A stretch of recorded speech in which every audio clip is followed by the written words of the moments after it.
그 석박사 대학원 과정 철학을 공부하시는 가운데 생계는 어떻게 해결하셨어요? 생계는 잘 해결해요. 그러니까 뭐냐면 저 같은 경우는 이제 생계를 제일 해결 못하는 아이들이 누구냐면 철학과 출신에서 학부, 석박사 오는 아이들이에요. 바로 철학과에서 예. 그러니까 이들은 너무 불안해가지고 제가 대학원 석사를 딱 왔는데 아이들이 너무 똑똑한 거예요. 철학과에서 길러진 아이들이 얼마나 말도 잘해요. 근데 이 아이들이요, 내가 이런 사람들 속에서 뭐 내가 글이라도 하나 쓸까 이런 고민이 들 때 보면 이들은 너무 머리가 좋아서 나중에는 이제 인문계열의 어학 능력이 되잖아요. 예. 그러다 보니까 나 한의대 편입하고 다 가요. 딱 그래서 이들은 뭐지? 그러니까 차이가 그거더라고요. 철학으로는 못 먹고 사니까 딴 데로 그러니까. 가버리더라. 그러니까 저 같은 경우는 경제적인 걸 포기하더라도 그 정전기 나는 뭐 그런 여러 가지 그런 걸 포기를 하고 와서 진짜 그걸 포기하고 오니 돈으로는 흔들리지 않게 된 건데 그 친구들은 기회만 주어지면 다 도망가요. 그래서 보면 제가 똑똑한 본인은 도망가지 않고 계속 했지만 그래도 예. 생계는 꾸려야 될 거 아니에요. 생계는 그렇게 어렵지 않아요. 의외로요. 어떻게? 저희 때는 그 쉬웠었잖아요. 그러니까 아르바이트? 아르바이트도 하고 논술도 가르치고 그리고 이제 원고 같은 것도 봐주고 예. 대학원 시절이 그러니까 혜택 받은 거죠. 세 과목이었으니까 일주일에 3일만 가면 되고 그것도 심지어는 다 저녁 때잖아요. 예. 낮에 다 배워요. 예. 그러니까 사실은 뭐 돈을 벌려고 그러면 벌 수 있죠. 그러니까 벌고 안 그랬으면 제가 대학원에 다니질 못했을 거예요. 그렇군요. 그 돈 벌어서 하고. 제가 아까 교수가 되려는 생각은 없었느냐라는 질문에 이어지는 건데 예. 교수님 나 이제 박사학위를 받게 됐어요. 예. 나는 이제 뭐 물론 그런 제도 학계에서의 학위라는 것이 뭐 크게 이렇게 중요한 게 아닐 수도 있습니다만 예. 어쨌든 뭐 명실상부한 이제 철학자가 됐단 말이죠. 그러면 교수가 되면 직업이 생기고 월급이 나오지만 이제 나 혼자 살아야 된다. 불안하지 않았습니까? 불안하진 않아요. 제가 이제 젊었을 때도 산을 좋아했기 때문에 한 달이든 뭐 2주든 3주든 혼자 야영을 하고 있기 때문에 무서워하지 않으면 돼요. 다 살아요, 사람은. 그러니까 우리 젊은 세대들한테 항상 그러죠. 한 번도 고생들을 안 해가지고 야영 좀 하면은 다 지내요. 사라진다? 살아요. 사람은 예. 굉장히 강해요, 의외로. 근데 안 해본 거라서 무서운 거죠. 철학자한테 자꾸 먹고 사는 얘기 질문해서 죄송하지만 아니에요. 우리 시청자분들 눈높이에 맞춰서 예. 저분은 어떤 특성을 가지고 어려서부터 어떻게 자랐구나 이제 아마 좀 보여졌을 것 같고요.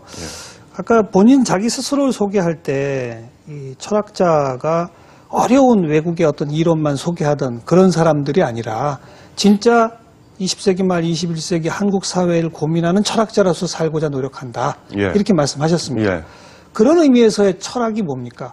외국의 어려운 이론으로서의 철학은 뭐고 본인이 하고자 하는 철학은 뭡니까? 예를 들면 이런 건데요. 극단적인 비유를 들면은 한국 사회 교육의 문제가 있다라고 그런다면 프랑스의 담론들이 있어요. 미국의 담론들이 가지고 들어와서 한다고요. 가져와서 막 우리가 해보잖아요. 근데 저는 이렇게 생각을 하는 거죠. 중고등학교를 다니면서 교육제도에 계속 머리를 부딪히는 거예요. 제가 부딪히는 거예요. 이렇게 머리를 쿵쿵. 그러면 막고 있는 게 보이죠. 본인도 다 부딪혔잖아요. 네, 그렇죠. 이렇게 부딪히잖아요.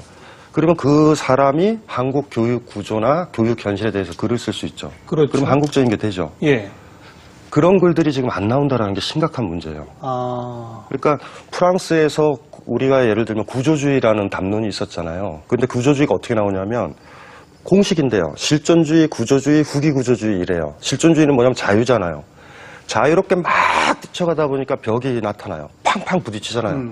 그 다음에 우리가 뚫지 못하는 벽들이 있다. 그래서 구조주의가 나오고 후기구조주의는 별게 아니야. 그래도 뚫어야 되잖아요. 그런데 구조주의 담론을 보면 굉장히 과학적이에요. 근데 그걸 우리가 그대로 구조주의다, 소시르다, 알티세르다, 푸코다 가지고 적용을 하려고 그래요. 예. 프랑스적 구조예요. 예. 근데 우리도 구조주의자가 나오려면 기본 전제는 고등학생, 대학생들이 굉장히 강해서 이거는 너무 당연하게 해야 되는 거야 하고 부딪혀야 돼 계속. 부딪히면 한국 구조가 보여요. 그렇죠. 그리고 학자가 되면은 한국 구조에 대한 글이 나온다고요. 그리고 예. 우리의 뿌리를 내리는데 예. 아까 비판했던 게 그런 거예요.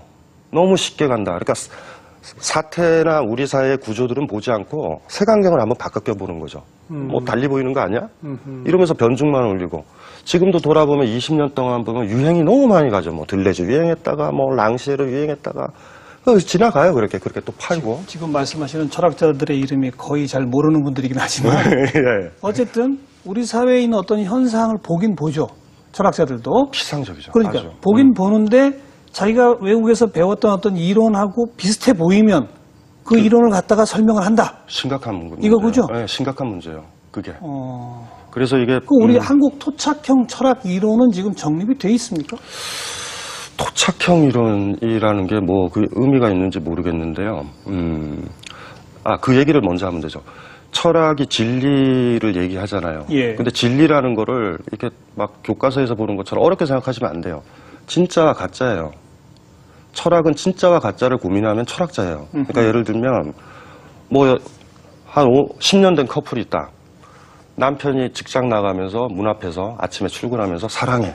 그 사랑해가 아니잖아요. 갔다 올게요란 말이에요. 동의어가. 정확하게는. 예. 그러니까 진짜 사랑하냐? 그러니까 삶을 진짜로 사냐? 그러니까 진짜로 네가 사냐? 라는 고민들을 하게 되면 철학인데. 예.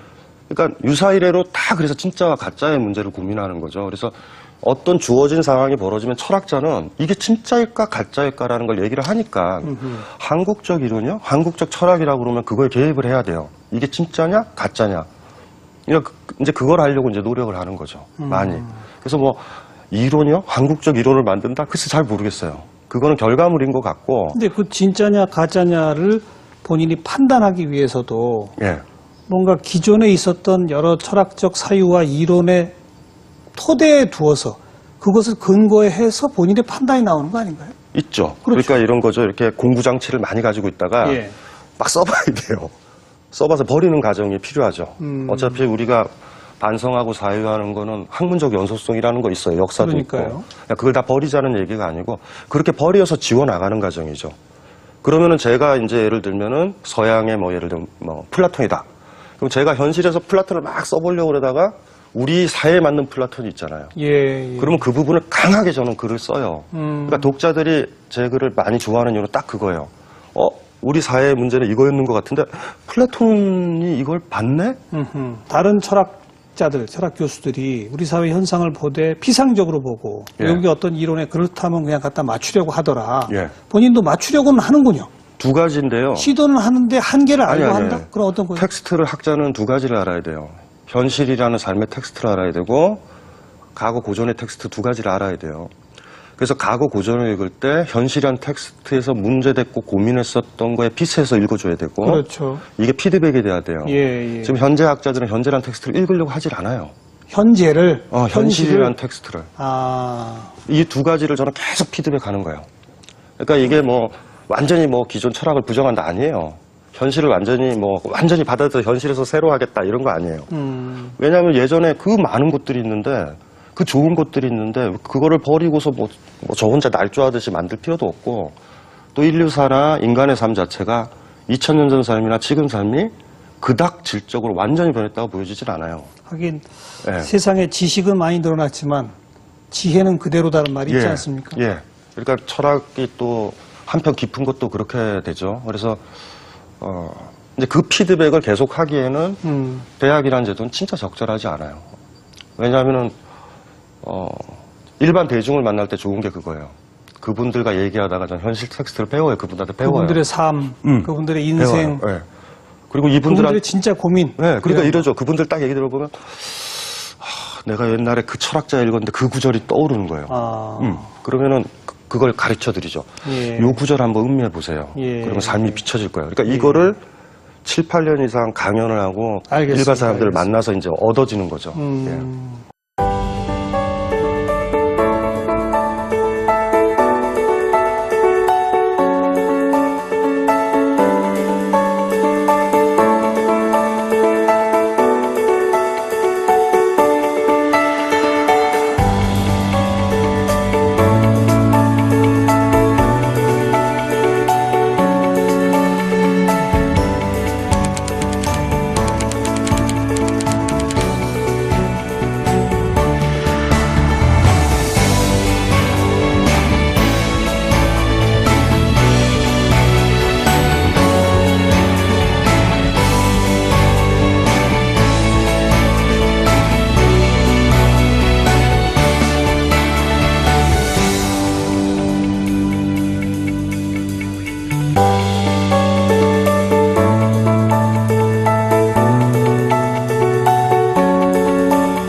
우리 사회 현재, 현실 뿐 아니라 그 현실에 살아가고 있는 사람들의 구체적인 생활, 삶, 고민 그 속에서 철학을 발견하고자 하는 예, 그래서 그래야 되죠. 안 그런 그러면 철학자.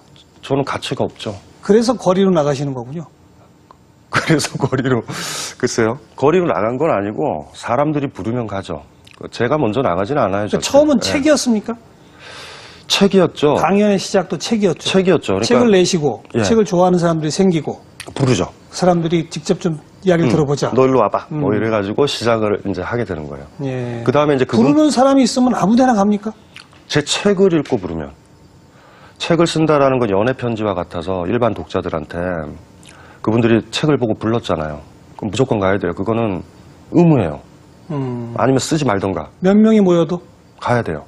정말요? 책은. 아, 그러니까 보통 책 펴낸 다음에도 그렇게까지 애프터 서비스 하시는 분은 별로 없습니다. 해요 저는. 아, 그런데 이제 요새 의무감으로 생각하시는 거고. 아니 그건 해야 되는 거예요. 그걸 안 하는 순간 연애 편지를 썼는데 저 상대방이 보자고 그러는데 바빠요. 이러면 이상하잖아요. 그러면서 이제 초기 책 내면서 한 10여 년 전에 책 내면서 한 5, 6년은 책만 부르면 다 갔었던 것 같아요. 그래요. 최소 단위 몇 명이 불러졌을 때 간 적도 있습니까? 4명, 5명도 돼요. 4명, 5명. 예. 강연료도 별로 없고. 강연료는 많이 주는 데서 받으면 돼요. 근데 가치가 있다라고 그러면 강연료를 많이 주는 데서 그 강연료를 받아놔야 4-5명 있는데 가요. 편하게. 할 수 있는 것도. 그래 그것도 제가 조정을 좀 하는데. 예. 그러니까 초기에 강연 시작했을 때 대중 강연 시작했을 때는 어느 단체에서 10주 강의를 했는데 저를 모르잖아요. 4명 수강. 근데 그때 동시에 시작됐는데 다른 선생님들은 어떻게 내 수업에 4명이 해서 폐강시켰어요. 예. 제가 강의 때 제일 재밌었던 건 그 첫 강의 4명이었어요. 4명. 근데 10주가 지났더니 20명이 된 거예요. 그래서 그거를 그 단체에서 한 5년을 했어요. 요즘은 뭐 강연장에 와서 어떤 분은 실신에 가시는 분도 있다고요. 아유, 실시는 아니고요. 실시는 아니고 사람 눈을 마주쳐서 진짜 목욕탕에서 하는 것처럼 가장 정직하게 허영 없이 제가 확 프레스를 하죠. 사유하게 하고 고민하게 하고 하다 보니까 고민을 하다가 어떤 자각에 딱 이르거나 뭐 이랬을 때 되면은 그런 경우도 있고 뭐 그런 경우도 있어요. 우시기도 하고. 그런 강연이 인생 상담으로 이어지는 겁니까? 인생 상담이라기보다 좀 야단치는 쪽에 가깝죠, 저는. 글쎄, 뭐 뭔가 네. 고민을 털어놓으면 막 돌직구를 던지는 걸로 유명하시단 말이에요. 왜냐하면 가짜 질문들이 많아서 아까 제가 진짜 가짜 얘기했잖아요. 자기의 문제는 남편과의 문제인데 자꾸 정치 문제로 비하되는 사람들이 있어요. 그래서 되게 술 마시고 정치 얘기 많이 하는 사람들 가정이 다 안 좋아요. 너무 일반화시키시는 거 아니에요? 아니 그러니까 안 그런 사람도 있을 거예요. 예. 가정도 좋은데 정치에도 관심 있고 이런 사람도 있을 텐데 이런 거예요. 이 컵이 있잖아요. 예. 어떤 사람이 컵을 이렇게 집요하게 잡으면 다른 거 안 잡겠다는 거예요. 그렇죠, 그렇죠. 정치에만 떠들어요. 그분은 다른 얘기를 안 해. 남편 얘기도 안 하고 아이 얘기도 안 해요. 이거 안 잡는다는 거예요. 근데 이거에 대한 관심이 있으니까 이걸 꽉 잡으면 다른 걸 안 해도 정당화가 되는 거예요. 자기 삶에서. 그럼 또 너무 이걸 잡고 있었을 때 그러니까 건강하면 이거 잡았다, 이거 잡았다, 이거 잡았다 해야 되잖아요. 근데 이렇게만 잡는 사람도 있잖아요. 너무 꽉 잡은 게 보이면 그분의 개인 생활에는 문제가 그럼요. 있구나. 취미도 낚시 같은 경우에 올인한 사람들 있죠. 예. 꽉 그거 잡는 사람들. 예. 그러면 다 피하는 거예요. 뭔가를. 아, 취미도 이제 뭐 바닷가에 가 낚시하고 여기서 일하고 뭐 정치적 발언할 땐 발언하고 이런 건강성을 가진 사람이 우리 사회에 애법 없어요. 의외로 없어요. 너무 집요해요. 그러다 보니 막 어떤 정치적으로 좌절되면 막 멘붕 빠지고 막 이러는 게 이것만 잡고 있었는데 이게 뜻대로 안 되면 예.